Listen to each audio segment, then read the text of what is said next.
There is one small plot of ground that will determine the course of history, indeed the course of all the future for mankind. Hi, this is Barry Phillips with 10-Minute Torah, day number 5 of the Torah portion, Mikketz, at the end. Let's go to Bereshit chapter number 43. And in verse 1 and following, it says, "But the scarcity of food was severe in the land, and it came to be when they had eaten up the grain which they had brought from Mitzrayim, that their father said to them, 'Go back, buy us a little food.' But Yehudah said to him, saying, 'The man vehemently warned us, saying, You do not see my face unless your brother is with you,'" referencing Benjamin.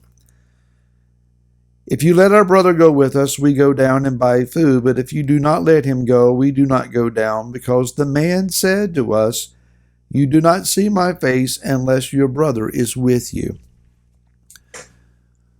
The scarcity of food began to increase, it says. It was severe. The word severe here is a familiar word to us. It is the word kavod. It's the same word that we use to translate the idea of the weightiness, the heaviness, the awesomeness of Yah's presence. It is spelled with 3 Hebrew letters, a kaf, which looks like the palm of a man's hand, a bet, which is a symbol of the house, and then a dalet. A dalet looks like a door. And so you have someone's hand on the door of the house. It's perhaps a picture of Yeshua knocking at the door, rattling the doorknob. You going to let me in or not? The severity of the famine, then, we might see, then, is the idea that Yah is pushing the issues, allowing the fomenting of stresses to come to a place where somebody has to take decisive action. We can only play games, we can only muddle along, we can only sweep things under the rug, but for so long, eventually we're going to have to deal with what has to be dealt with. Such is the case for the family of Yaakov at this moment. And you will notice then that more often than not, he is referenced as Israel, the spiritual identity of the man, more so than Yaakov, the physical identity of the man. He says, "Go back and buy us a little food." Now, maybe that suggests that what was available to be bought was only small portions, so everyone would have a chance to buy something, and that is to moderate the decline of the food stores over the 7-year period of the famine. Then again, it may be that it was intended to keep people coming again and again, spending more and more money as the price might increase. Nevertheless, he says, "Go buy us a little food." What may also be being inferred here is, if you only go to buy a little bit of food, then maybe he won't push the issue of bringing my youngest son, Benjamin, down to him. Yehudah, however, is saying, "Dad, it's not going to work. If we don't bring Benjamin with us," he said we couldn't even see his face. What this tells me is they believed Joseph, who evidently spoke to them firmly and powerfully enough that they understood he wasn't playing. There was no wiggle room here. There was no mediation to take place. The man meant what he said. It also tells me they're afraid of him. They are afraid of this same brother that they put in the pit. Benjamin is an interesting concept, not only as the member of the family, but where the tribe is located. According to this map, Benjamin is basically a land bridge between the southern tribe of Yehudah and a northern tribe just on the other side of Ephraim, the house of Joseph, which is then immediately connected to Manasseh, Ephraim's brother. These, Manasseh, Ephraim, are the two sons of Joseph. Benjamin stretches in the middle. Jerusalem and most of the Temple Mount is located in that area. It's amazing. The Temple Mount is basically about 36 acres of land. I've been on that piece of ground. It's bigger than you might imagine if you're just looking at aerial photographs or traditional pictures online. It's a little larger. It takes some walking around to see all of it. Currently, those who have the majority of control there do not treat it with much respect. I've seen trash piled up in corners of a wall.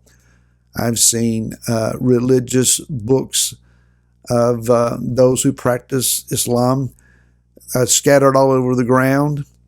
Not much respect going on there. It's dirty. I've seen teenage boys, young boys playing soccer out on the grounds. There's not much respect. It is the most set apart place on the face of the earth. This is the location where the future temple of Yeshua will be situated. And man simply doesn't understand. It has become a religious hotbed of confrontation.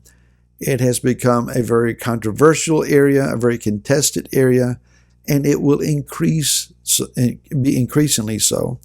The world will turn, and major, I started to say cataclysmic, I guess you could say at least climactic events in the earth will take place in our future, perhaps our near future, because of this 36 acres of ground.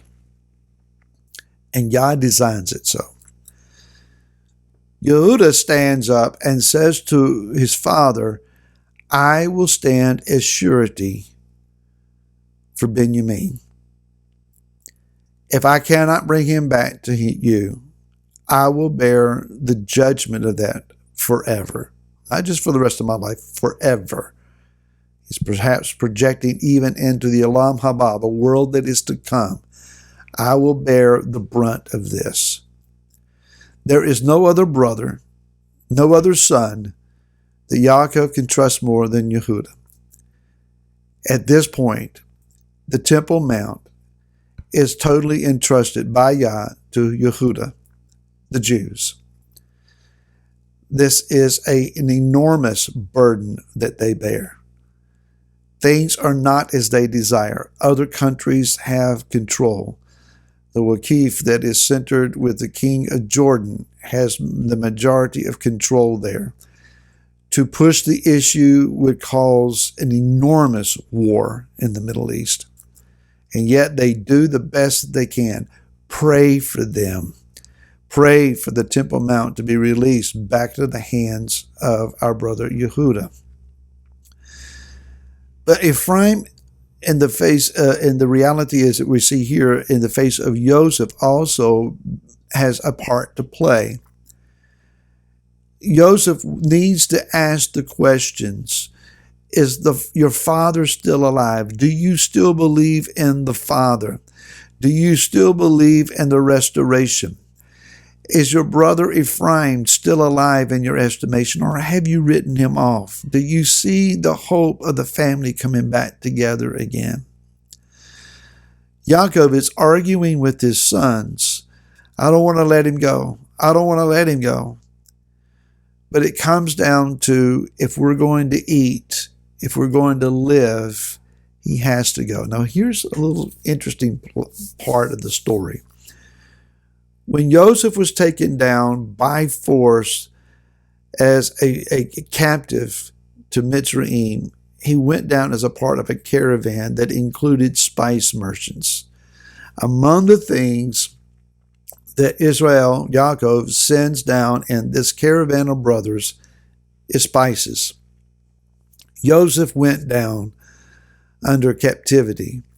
Benjamin is going down under necessity. Just a little thing to dig on there. What is Yah saying to us? For those that are observing Hanukkah, may the light of Yeshua fill your house. May you enjoy the festivities with your family and remember the sacrifices of those who preserved Israel, Jerusalem, Judah in particular, for our Savior to be born from. Shabbat Shalom to you, to all who worship with you and gather with you. May you find the face of Yeshua very real on this Shabbat. And we'll see you again next week. Until then, Shabbat Shalom.